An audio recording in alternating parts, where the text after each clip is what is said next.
Este es un mensaje del pastor John MacArthur, traducido y predicado en español para el mundo de habla hispana.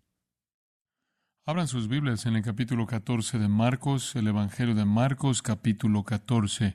Estamos en la historia de Marcos, en la semana de la pasión de nuestro Señor Jesucristo, la semana de su crucifixión y resurrección. Conforme llegamos al capítulo 14 de Marcos, versículos 32 al 42, llegamos a un relato muy conocido de la agonía de nuestro Señor en el huerto de Getsemaní, conforme Él lucha con la realidad de la cruz venidera más tarde ese día. Esto sucede el viernes, a la mitad de la noche, el día mismo cuando Él fue crucificado y murió. Conforme nos acercamos a los versículos 32 al 42, a nuestro estudio continuo de la muerte y resurrección de nuestro Señor, podrá ser bueno que recordemos que el profeta Isaías nos dio una profecía directa del sufrimiento del Mesías. En Isaías capítulo 53, esa es una gran profecía histórica.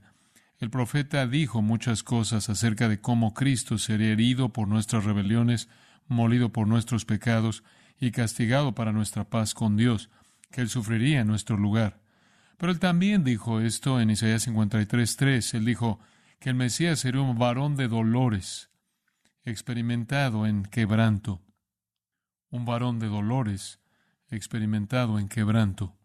En los 33 años de la vida de nuestro Señor, en este mundo, como Dios encarnado en carne humana, Él había sido constantemente expuesto a las tristezas de la vida, muy consciente de ellas, como Él estuvo consciente absolutamente de todo, no solo lo que era visible y lo que se podía conocer afuera de Él, sino lo que Él sabía, debido a que Él sabía cómo era el corazón del hombre.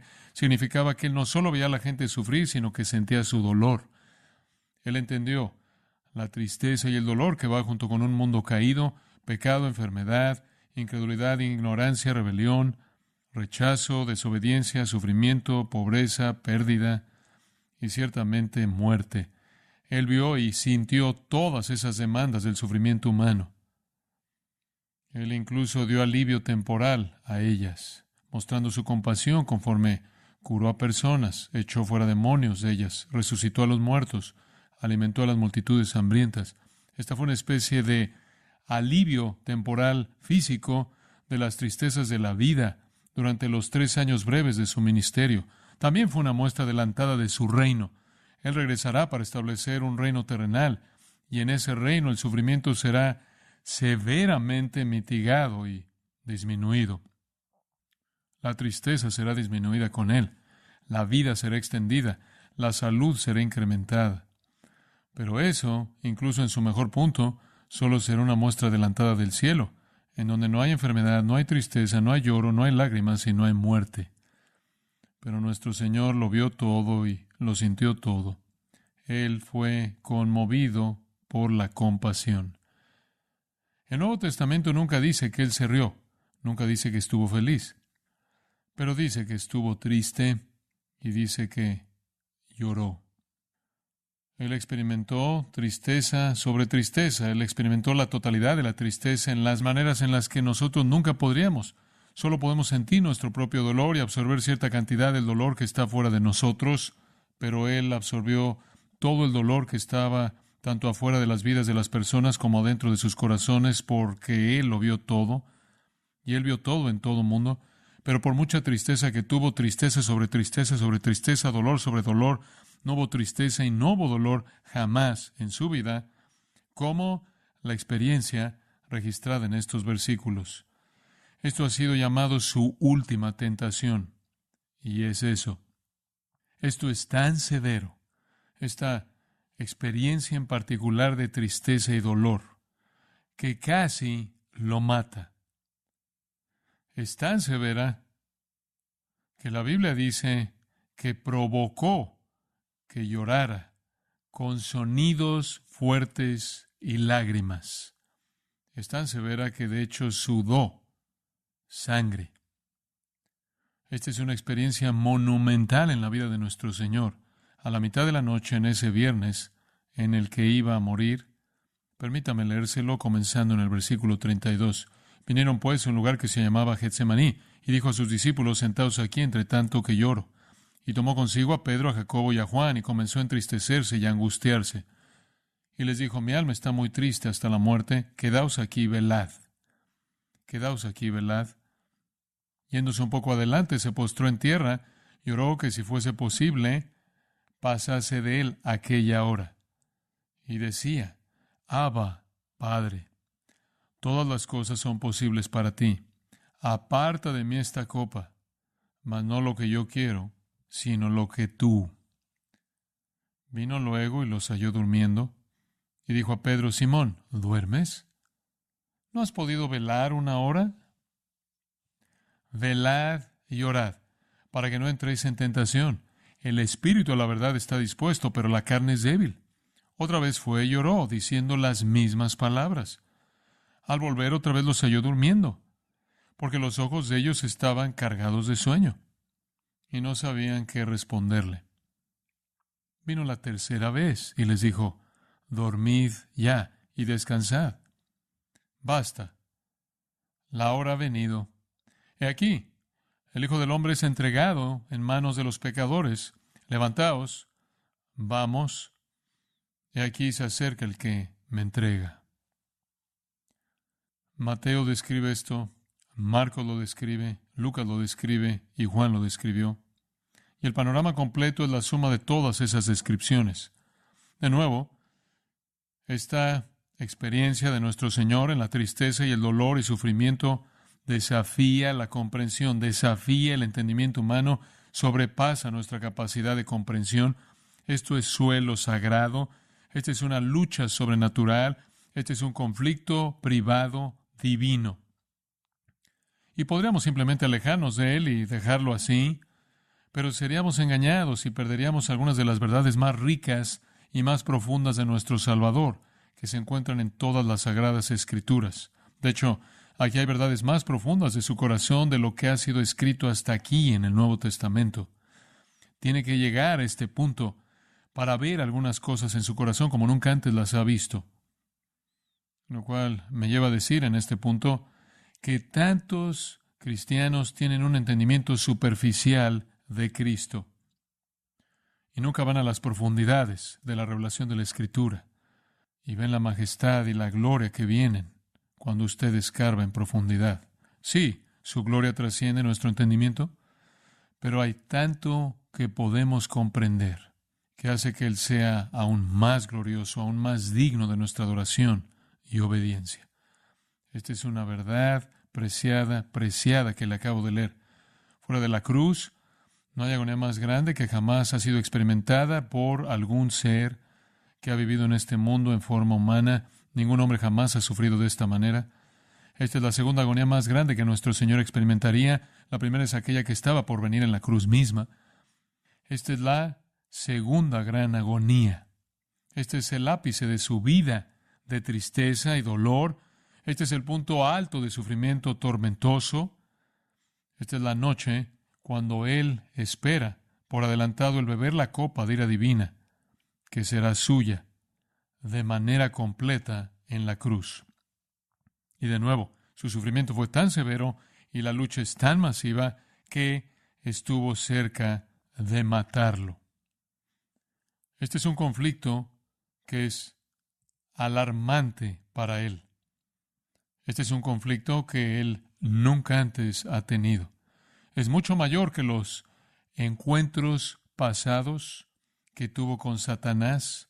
El primero, usted recordará, el Espíritu Santo lo envió al desierto, lo ve en Mateo 4, Lucas 4 y Marcos 1, para ser tentado por el diablo durante un periodo de 40 días. Y durante 40 días Jesús nunca comió nada, ayunó, y Satanás lo amartilló. Satanás vino y dijo, tienes hambre, haz comida, tienes derecho de comer, tú eres el Mesías, tienes derecho de ser aceptado, reconocido.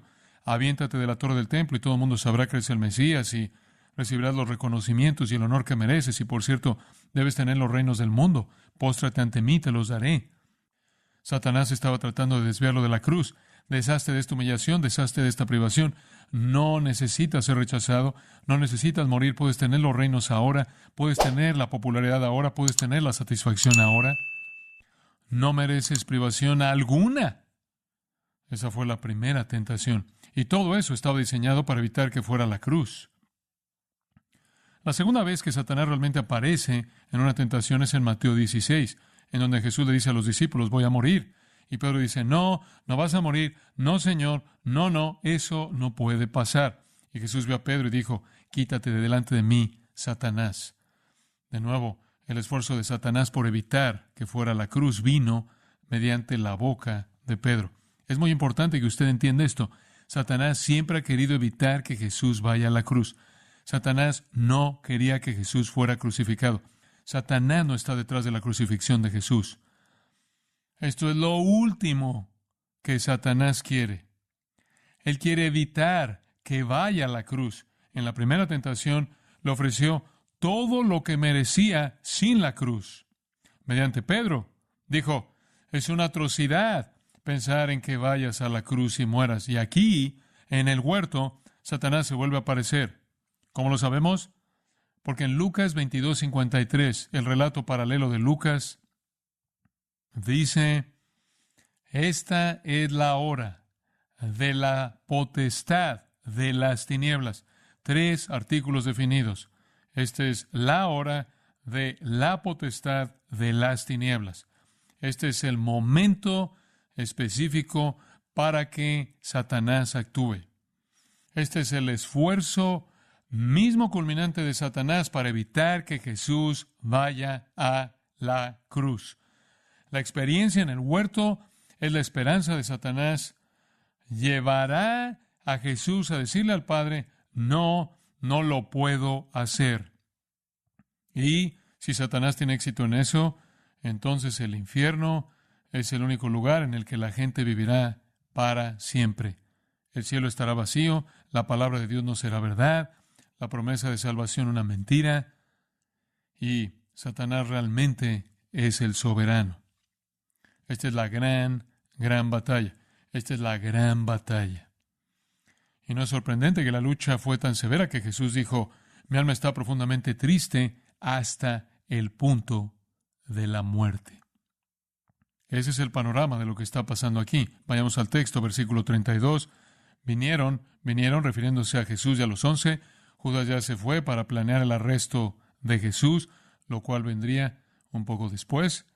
Jesús y los 11 dejan el lugar en donde comieron la Pascua y la mesa del Señor. El versículo 26 dijo, al final de esa tarde, jueves por la noche, apenas alrededor de la medianoche, cuando hubieron cantado el himno, salieron al monte de los olivos. Camino al monte, Jesús dice, todos ustedes van a caer, todos van a tropezar, todos van a ser dispersados, todos van a terminar negándome.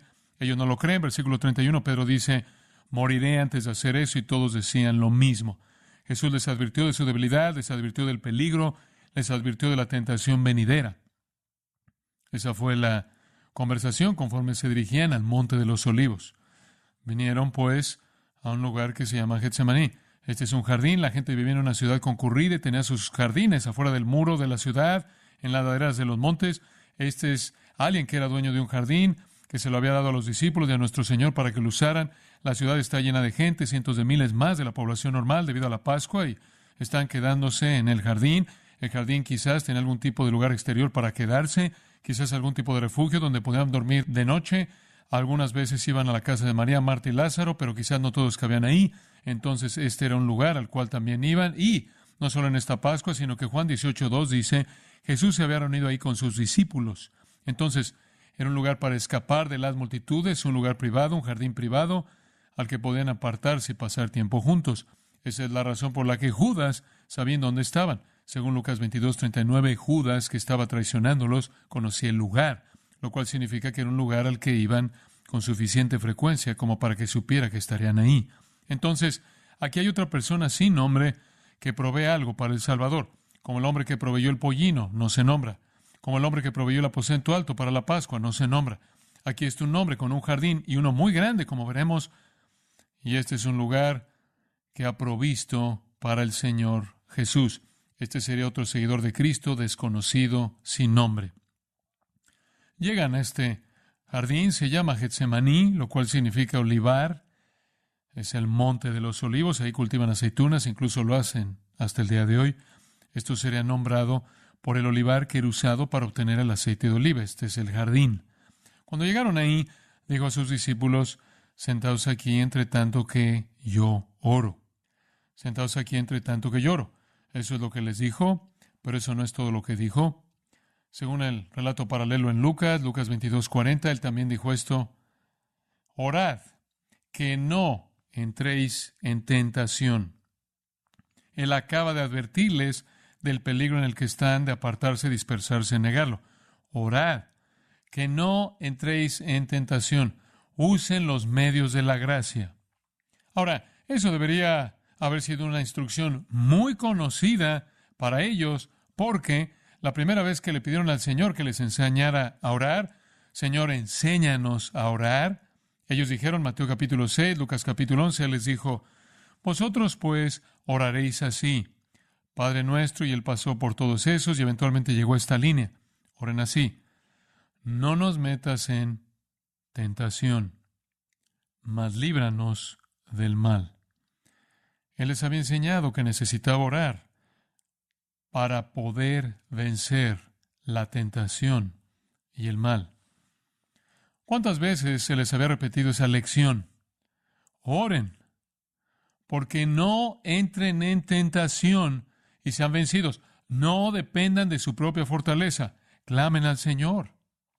Un medio de gracia para vencer la iniquidad, para ser victorioso, es la oración vigilante. Sí, tenemos un sumo sacerdote orando por nosotros para que nuestra fe no falte. Jesús dijo eso con respecto a Pedro. Yo he orado porque tu fe no falte. No será un fracaso total, un colapso total. Tenemos un sumo sacerdote intercediendo. Tenemos un ejemplo de su oración en Juan 17. Guárdalos, Padre, del maligno. Tráelos a la gloria para que vean tu gloria y mi gloria. Sí, tenemos a un sumo sacerdote que está intercediendo. Estamos seguros para no caer totalmente mediante sus oraciones, pero perderemos la batalla con la tentación a lo largo del camino si no oramos y dependemos de la fortaleza divina en lugar de tener una confianza excesiva en nuestra propia fortaleza humana. Entonces, deberían haber estado orando por lo que estaba por venir, los momentos más peligrosos en su experiencia hasta este punto.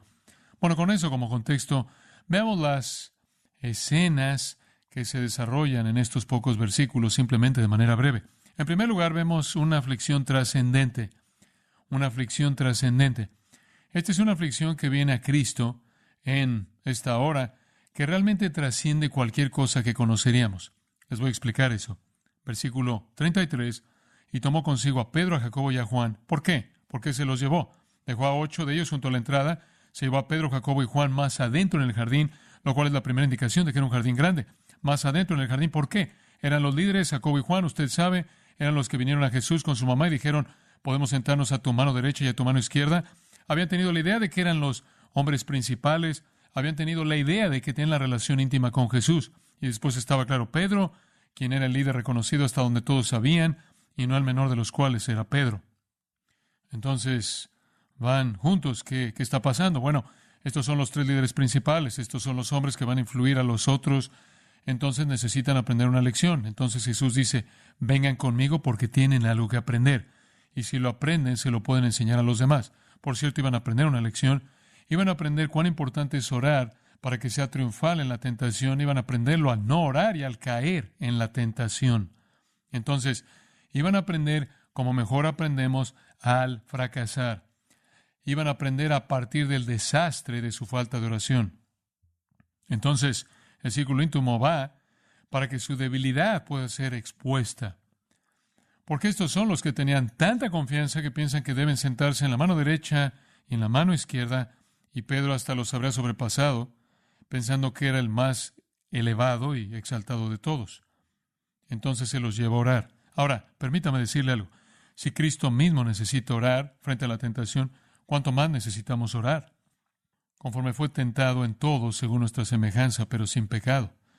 Él dependió del poder y la protección del Padre. ¿Cuánto más lo necesitamos nosotros? Entonces los 3 van con Jesús hasta cierto punto. Conforme caminaban, versículo 33 dice, como es entristecerse y angustiarse. Y entristecerse es una palabra muy interesante. Es una forma compuesta del verbo estar asombrado, estar asombrado. Y usted se preguntaría a sí mismo, ¿qué podía asombrar a Jesús? Él es omnisciente, Él conoce todo. ¿Qué le va a asombrar? ¿Qué lo va a sorprender? ¿Qué lo va a impresionar? ¿Hay una experiencia que Él nunca ha tenido? ¿Hay algo que Él no conoce? Respuesta, sí. Hay una experiencia que nunca ha tenido y está a punto de tenerla. Ahí está el conocimiento de esa experiencia que nunca ha tenido y está a punto de tenerla. Y Él está asombrado por lo que está experimentando, porque es totalmente diferente a todo lo que jamás ha experimentado y jamás ha conocido.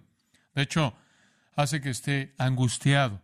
Una palabra muy fuerte que significa estar sorprendido. Esto es asombro y sorpresa en angustia. La palabra angustiarse significa estar angustiado a un nivel realmente incomprensible. Entonces está asombrado y sorprendido ante el nivel de angustia que está sintiendo por esto. Eso es algo nuevo para él. ¿Qué era? ¿Qué estaba causando esto? ¿Acaso era el rechazo de la nación de Israel? ¿Acaso fue la deserción de Judas? ¿Acaso fue la deserción de los 11 que pronto sucedería? ¿Acaso fue la injusticia de los juicios falsos que vendrían más tarde en la mañana? ¿Acaso fue la burla? ¿Acaso fue que le iban a escupir? ¿Acaso fueron los golpes en la cara? ¿Acaso fue la crucifixión? ¿Acaso fue morir? ¿Qué fue lo que causó este tipo de sentimientos de asombro, de angustia? Bueno, fue algo más que esas cosas. Esas cosas le causaron una gran cantidad de tristeza, pero el asombro de angustia que lo cautiva ahora es algo que va más allá de eso. Es lo que viene al experimentar la voluntad del Padre y aceptar la función de volverse un sacrificio por el pecado. Volverse el que llevaría el pecado. Él está enfrentando algo totalmente extraño para él. Él nunca ha conocido el pecado. Él nunca ha conocido la ira de Dios. Él nunca ha conocido la separación. ¿Cómo Dios? Él no puede ser tentado. Santiago 1:13 dice, Dios no puede ser tentado. Como Dios, Él no puede ser tentado. No es capaz de pecar. Como hombre, puede ser tentado. Él fue tentado en todo según nuestra semejanza, Hebreos dice, y era incapaz de pecar. Como Dios no puede ser tentado, pero debido a que es el Dios hombre, Él puede ser tentado. ¿Puede ser tentado con éxito? No. Él es incapaz de pecar, pero Él puede ser tentado. Su lucha no es como la nuestra, no como la nuestra. Somos tentados por los deseos de la carne, los deseos de los ojos y la vanagloria de la vida, dice la Biblia. Él no tenía ninguna de esas. Él no tenía pecaminosidad humana. Él era plenamente hombre, pero no tenía pecaminosidad humana. Nada en su naturaleza que fuera traído a pecar. Su tentación, por lo tanto, no lo está atacando en el punto del pecado, como su vulnerabilidad, como es para nosotros. Lo está atacando al punto de la santidad. En esta tentación, Satanás está del lado de su santidad. Déjeme explicar lo que quiero decir. Nosotros luchamos porque el poder de la maldad es tan fuerte en nosotros, ¿verdad? Luchamos con el pecado porque el poder de la maldad es tan fuerte en nuestra naturaleza. Luchamos contra impulsos que siempre están presentes, impulsos no santos que están en nosotros, que son internos y son fuertes. Y luchamos por hacer lo correcto, por aferrarnos a la rectitud. Nuestra lucha es pelear contra los impulsos fuertes de la maldad que hay en nosotros. No fue así con Jesús.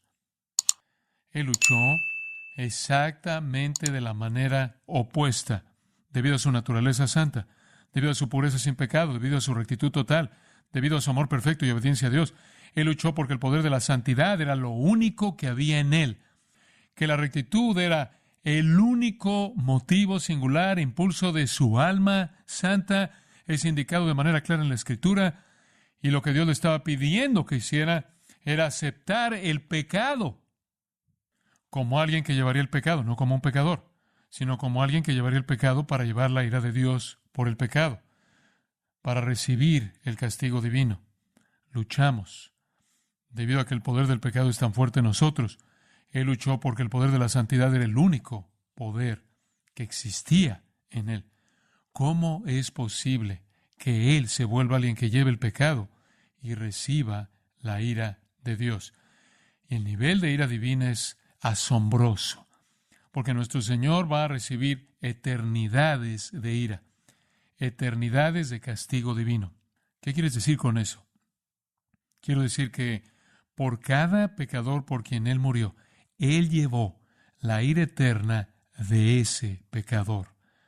Para los millones de pecadores por quienes murió, Él llevó millones de eternidades llenas de ira.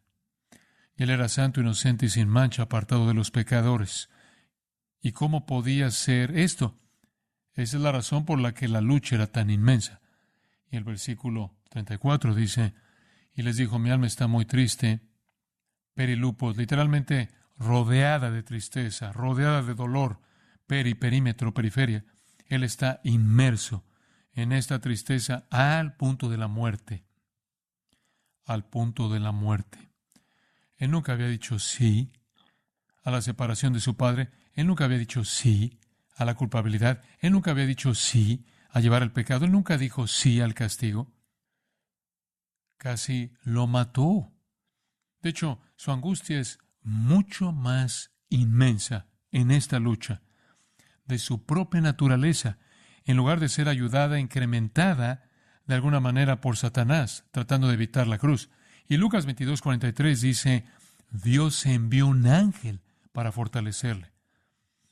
Un ángel poderoso vino para salvarlo cuando llegó al punto de la muerte. ¿Qué tan severo era? Lucas 22:44 dice que la lucha fue tan inmensa, la presión en su forma física fue tan grande, que comenzó a sudar gotas de sangre. Hay un nombre clínico para eso, hematidrosis. Lo que sucede es que bajo una presión inmensa, los capilares se hinchan, se inflan y explotan. Y la sangre sale por las glándulas de sudor. Y este es el punto máximo de presión humana. Y la angustia era tan profunda que un ángel tuvo que salvar su vida. Él pudo haberse desangrado hasta la muerte por la mera lucha y presión de esto. Quedaos aquí, dice en el versículo 34, y velad. Y dejó a los tres y se adentró en el jardín, yéndose un poco adelante. Y Lucas 22, versículo 41, dice que se apartó a distancia como de un tiro de piedra, hasta donde usted podía aventar una piedra, y se postró en tierra y oró que si fuese posible, pasase de él aquella hora, la hora del poder de las tinieblas, de todo el sufrimiento llevando a, incluyendo la cruz. No somos santos, entonces no podemos identificarnos con esto. Algunas personas dicen, bueno, espera un minuto, ¿acaso esto no muestra debilidad por parte de Jesús? ¿Acaso esto no muestra resistencia a obedecer a su Padre? Mire, si Él no reaccionara así, nos preguntaríamos si Él era santo, ¿verdad? Esta es la única respuesta posible de una persona santa al pensamiento de llevar el pecado y la culpabilidad y el juicio. Esta es la respuesta más aceptable, normal, esperada. No tenemos un odio perfecto hacia el pecado, Él sí. Todo en su ser rechazaba el pensamiento de la iniquidad. Su ruego es absolutamente consistente con su naturaleza como Dios. Él es demasiado puro como para ver cosas que son pecaminosas, ni siquiera puede verlas. Habacuc 1:13 dice. No nos sorprende que llegó casi al punto de la muerte. La pérdida de sangre fue tan severa que un ángel tuvo que venir a rescatarlo de alguna manera. Incluso sus palabras son dadas aquí. Esta es oración misma y eso nos lleva a un segundo punto, una súplica apasionada o petición apasionada. Y decía, Abba, Padre, significa papá, papito. Es un término de conocimiento. Ningún judío jamás ni siquiera llamaría a Dios Padre, mucho menos llamarlo Abba. Pero nuestro Señor invoca el nombre de afecto íntimo, personal de Dios, como si estuviera rogando porque ese amor íntimo lo rescatara. Todas las cosas son posibles para ti, dice Él. Teóricamente eso es verdad, ese es un hecho absoluto. Todas las cosas son posibles para Dios. No hay nada para lo que Dios no tiene el poder de hacer y el privilegio de hacer y la prerrogativa de hacer. Él puede hacer lo que quiere en toda la tierra, la Escritura dice eso. Podrías hacerlo, podrías hacer cualquier cosa. Eso es verdad teóricamente, pero no es verdad en hecho. Dios no podía permitir que evitara la cruz. Cuando Él dice, todas las cosas son posibles para ti, aparta de mí esta copa, ese es un problema. Si Él no va a la cruz, entonces tenemos algunos problemas grandes. Satanás gana, el cielo está vacío, el infierno está lleno, la Biblia no es verdad, las promesas de Dios son mentiras, no hay salvación. Ahora, teóricamente, Dios puede hacer lo que quiera, pero Dios ya ha afirmado que la salvación vendrá mediante el sacrificio de sangre. Sin derramamiento de sangre no hay perdón de pecados. Dios no puede retroceder de lo que ha dicho, y mientras que Dios puede hacer lo que quiera, una cosa que no quiere hacer es hacer lo que dice que nunca haría o no hacer lo que dijo que haría. Nunca es inconsistente con sus promesas. No obstante, la petición es clara. Sabemos lo que está en el corazón de Jesús. Aparta de mí esta copa. Copa es un símbolo de ira divina del Antiguo Testamento, una copa de ira. Usted la ve en el Salmo 11, Salmo 75, Isaías 51, Jeremías 25, Jeremías 49, Lamentaciones capítulo 4, otros lugares. Aparta de mí esta copa de ira. Quítala. Nuestro Señor se refirió a ella antes, Mateo 20, 22, cuando estaba hablándole a los discípulos que querían ser elevados. Él dijo, ¿pueden beber la copa que voy a beber? Juan 18, 11, Él dijo, la copa que el Padre me ha dado, no la he de beber. Entonces, es la copa de ira divina. Él tiene que beber de la ira de su Padre. Eso es algo que nunca había experimentado. Él sabía que estaba por venir. Claro que él sabía que estaba por venir. Antes, en el capítulo 12 de Juan, el cual registra un tiempo antes en su vida y ministerio, el asunto de que él iba a morir surgió. Él dijo, voy a morir. Incluso él dio una ilustración de eso. Si el grano de trigo no cae en la tierra y muere, queda solo, pero si muere, una semilla va y muere, lleva mucho fruto. Y él estaba diciendo, necesito morir para producir el fruto que Dios ha ordenado. Y después él dijo esto en Juan 12, 27, esto es antes. Ahora está turbada mi alma. Él está comenzando a pensar en eso. ¿Y qué diré? Padre, sálvame de esta hora. Mas para esto he llegado a esta hora. Él sabía eso. Él dijo, voy a decir eso, y adivine qué. Lo dijo en la agonía de los horrores de eso. Sálvame de esta hora.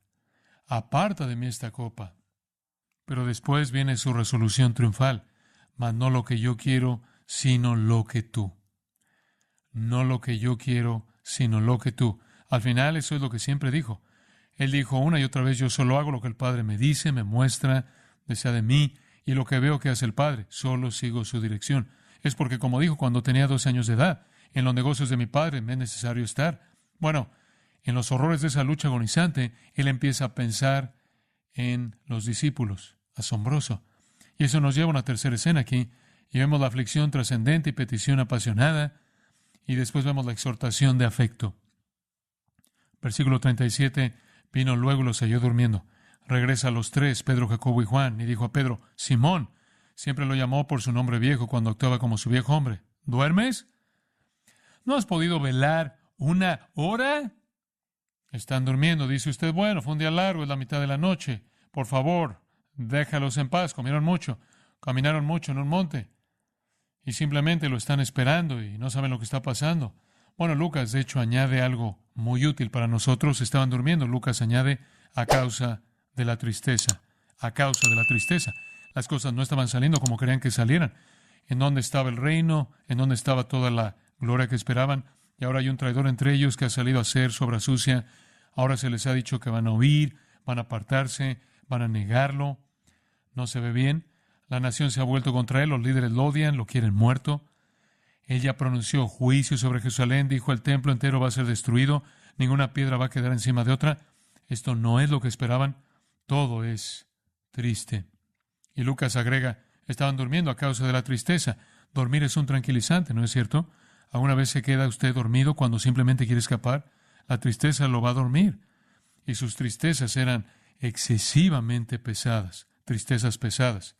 Pero nuestro Señor les da una advertencia en el versículo 38. Velad y orad para que no entréis en tentación. ¿No entienden el peligro en el que están? Manténganse alerta y orando. Esa es una lección antigua, no nos metas en tentación.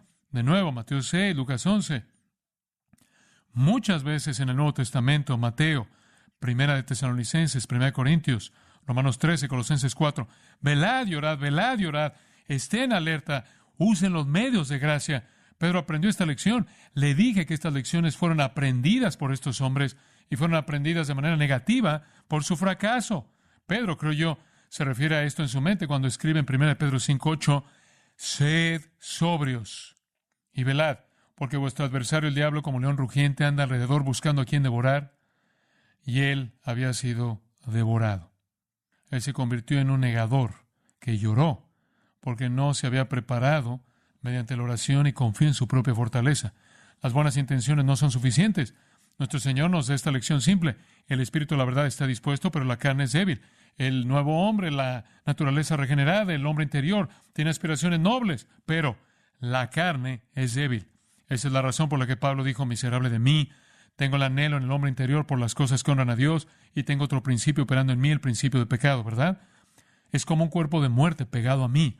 Más vale que dependa usted del poder divino. Pero ¿cuál es el punto de esto? El punto es este, y esto es algo tan profundo de entender. En medio de la agonía más consumada de su existencia entera como un ser eterno, Él está preocupado por estos hombres. Ahora, ese es el tipo de sumo sacerdote que usted necesita, ¿verdad? Un sumo sacerdote comprensivo, misericordioso, compasivo, quien en medio de una lucha cósmica, sobrenatural, de proporciones épicas, incomprensible para nosotros, interrumpe su oración y sale, porque está preocupado por la vulnerabilidad espiritual de sus amigos, sus discípulos. Ese es nuestro gran sumo sacerdote. Entonces, solo en caso de que se preguntara si al estar ocupado Jesús en sus actividades se olvida de usted, ya no se pregunte. No importa cuán intensa sea la lucha, Él lo tiene a usted en su corazón. Mi nombre, decía la canción que cantamos, está grabado en sus manos. Mi nombre está escrito en su corazón. Y Él vive para siempre para interceder por nosotros. Hermoso. Otra vez fue, lloró, diciendo las mismas palabras. ¿Qué palabras? De regreso al versículo 36, Abba, Padre, todas las cosas son posibles para ti. Aparta de mí esta copa, mas no lo que yo quiero, sino lo que tú. Y no era así de simple, no lo dijo en 6 segundos. Él repitió esas palabras agonizando quizás por un periodo prolongado de horas. Pero él regresó a orar esa misma oración. Él solo interrumpió la oración porque estaba preocupado por ellos. Al volver, todavía preocupado, él deja de orar otra vez y sale de esta lucha inmensa y otra vez los halló durmiendo porque los ojos de ellos estaban cargados de sueño y no sabían qué responderle. Me imagino que no. No hay excusas, ¿verdad? ¿Qué podían decir ellos? Y después él regresó a orar un poco más. Y dijo lo mismo otra vez. 3 veces derramó su corazón, diciendo, aparta de mí esta copa. Y nos recuerda a Pablo en 2 Corintios 12, acudiendo al Señor 3 veces para pedir que el aguijón en la carne sea quitado, ¿verdad? Y finalmente diciendo, no, se acabó. Vino la 3ª vez y les dijo, ¿todavía están durmiendo y descansando? Increíble. Su oración solo fue interrumpida debido a su compasión. Este es nuestro gran sumo sacerdote que se preocupa por nosotros. Entonces, vemos la aflicción, la petición, la exhortación. Hay una consideración final que viene en los últimos 2 versículos. Simplemente llamémosla sumisión triunfal. Él cede a la voluntad del Padre en cada uno de esos 3 ciclos de oración. Pero finalmente sale triunfal. La última tentación se acabó. Él está determinado de manera triunfal, majestuosa, sin vacilaciones para hacer lo que su Padre le ha pedido que haga. Él va a la cruz. Versículo 41 a la mitad dice que Él dice, basta, basta, basta. La tentación se acabó, la lucha terminó, la oración se acabó, la respuesta es clara. La hora ha venido. La hora ha venido. Lo que quiere decir con eso es que es ahora, está aquí, está presente. La prueba, Él dice, he aquí o mejor, miren. De hecho, creo que dijo, miren. El Hijo del Hombre está siendo entregado en manos de los pecadores. ¿Qué quiso decir con eso? Estaban arriba en la subida del Monte de los Olivos. Había un grupo que venía formado por los líderes, el Sanedrín de Israel y otros dignatarios y seguidores de la religión judía. Estaba la policía del templo, que eran los que supervisaban a las multitudes en el templo a favor de la operación del templo. Y después había un grupo de romanos que podía ser tan grande como de 600 soldados, Pudieron haber habido 1,000 personas subiendo por el monte con antorchas. Él lo ve. Miren, el Hijo del Hombre es entregado en manos de los pecadores. ¿Cómo saben en dónde estamos? ¿Cómo sabrían en dónde estamos en este jardín privado en medio de la noche? ¿Cómo sabrían? El traidor. El énfasis en esa afirmación, el Hijo del Hombre es entregado en manos de los pecadores, está en la palabra pecadores. Esto es lo que hizo que la lucha fuera tan inmensa. ¿Cómo es que Él podía ser entregado a pecadores? ¿Cómo es que Dios permitiría que Él fuera entregado a pecadores, que lo matarían? Todo esto era tan extraño a todo en Él. Ese era precisamente el asunto con el que luchó. Y después ser entregado a pecadores que lo matarían para Dios, quienes en eso lo castigarían. Pero Él entra triunfalmente en el versículo 42. Levantaos, levantaos. Se acabó su sueño. Levántense del suelo. La copa está en su mano y Él no está temblando. Él se pone de pie, con sudor sangriento corriendo por su rostro exhausto, mojando su ropa. Él está ensangrentado, pero no derrotado. Y Él da la orden triunfal. Levantaos, vamos. Y Él no quiso decir por atrás. Él quiso decir directamente hacia ellos. Juan 18 registra lo que pasó. Él fue directo a ellos. Él fue directo a ellos. Vamos, he aquí, se acerca el que me entrega. Ahora puedo ver a Judas subiendo por el monte. El versículo 43 describe a Judas guiando al grupo, a la multitud, las espadas, palos. ¿Por qué? Porque todos tenían miedo de que si las multitudes de Jerusalén se enteraban de lo que estaban haciendo, podría haber un tipo de revolución masiva para proteger a Jesús y necesitarían ese tipo de fuerza para controlar el alboroto.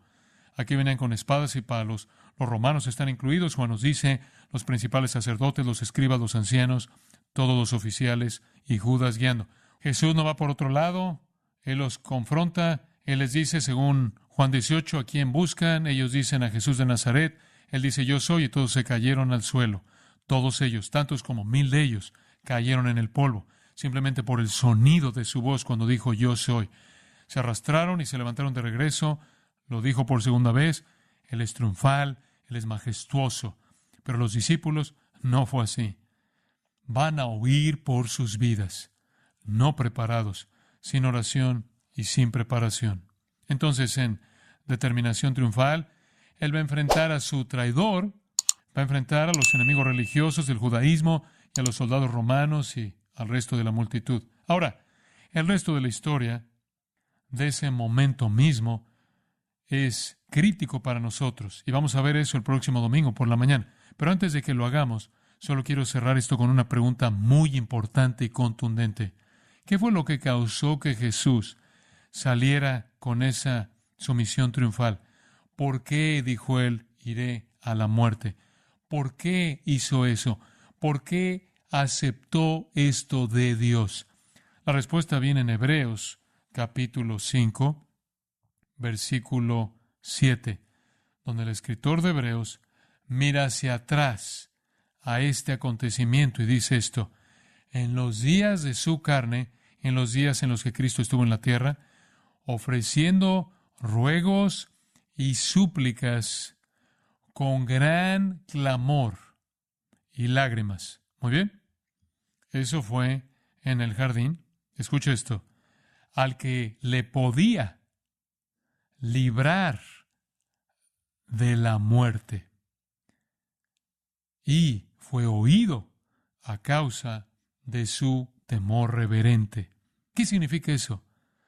Él se encomendó a Dios, al que podía salvarlo de la muerte, y lo haría porque Él era santo. En otras palabras, Jesús confió en la promesa de la resurrección. Dios lo salvaría de la muerte. Él no evitaría la muerte, Él lo salvaría de ella. Esto es un reflejo del Salmo 16:10, una afirmación profética acerca de Cristo que dice esto: no dejarás que tu santo vea corrupción, sino que le mostrarás el camino de la vida. La promesa de la resurrección. que su cuerpo no se corrompería en una tumba, sino que sería resucitado. Entonces, con súplicas y con gran clamor y lágrimas, él oró al que podía salvarlo de la muerte, que lo oyó porque era el santo. Y en ese domingo por la mañana lo resucitó de los muertos. Romanos 1, 3 y 4 dice, el Padre lo resucitó, declarando así que era el Hijo de Dios con poder mediante la resurrección. Dios lo resucitaría porque Él era el Santo. Fue la confianza de nuestro Señor en la promesa de resurrección del Padre, Salmo 16, y el poder de resurrección del Padre que lo capacitó para aceptar esto de su Padre, ir a la cruz y ver más allá de ella a su propia resurrección. Padre, te agradecemos por tu verdad. La palabra es luz en la oscuridad, y esto es como colocar una luz de minero en nuestros cascos y descender en la profundidad del vientre de la tierra y ver cosas que están escondidas de la mayoría de la gente en la oscuridad. Te agradecemos porque nos has dejado encender la luz de la Escritura y descender en las profundidades de las tristezas y sufrimientos de nuestro propio Salvador. Recuérdanos que Él hizo esto por nosotros, que Él hizo esto por nosotros, pero solo se aplica a aquellos que creen en Él. Recordamos que fue dicho de Juan en las Escrituras. Leemos, Él vio y creyó, que veamos y creamos. Pero el que murió, el que llevó nuestro pecado, que recibió las eternidades de castigo, las absorbió todas en un periodo de 3 horas, fue a la tumba, y el domingo por la mañana salió de la tumba triunfal, glorificando a su Padre, que lo había resucitado como lo prometió. Que sepamos que debido a que murió llevando nuestros pecados, debido a que resucitó en vida nueva, nosotros también podemos resucitar para caminar en vida nueva si ponemos nuestra confianza en Él. Señor, oro hoy porque haya personas aquí que doblen la rodilla en arrepentimiento, dejen el pecado y se sometan a Jesucristo como su propio Salvador y Señor. Hace una obra poderosa en los corazones de las personas que están aquí. El mismo poder que resucitó a Cristo puede resucitarlos de su propia muerte espiritual y darles vida en Él. Y danos un buen día conforme celebramos el resto de este día, nuestro Señor vivo, en cuyo nombre oramos. Amén. Usted ha escuchado a John MacArthur, maestro bíblico de gracia a vosotros. Para más información y acceso gratuito a todos los mensajes de John, así como una lista de libros incluyendo la Biblia de estudio, visite la página web en gracia.org.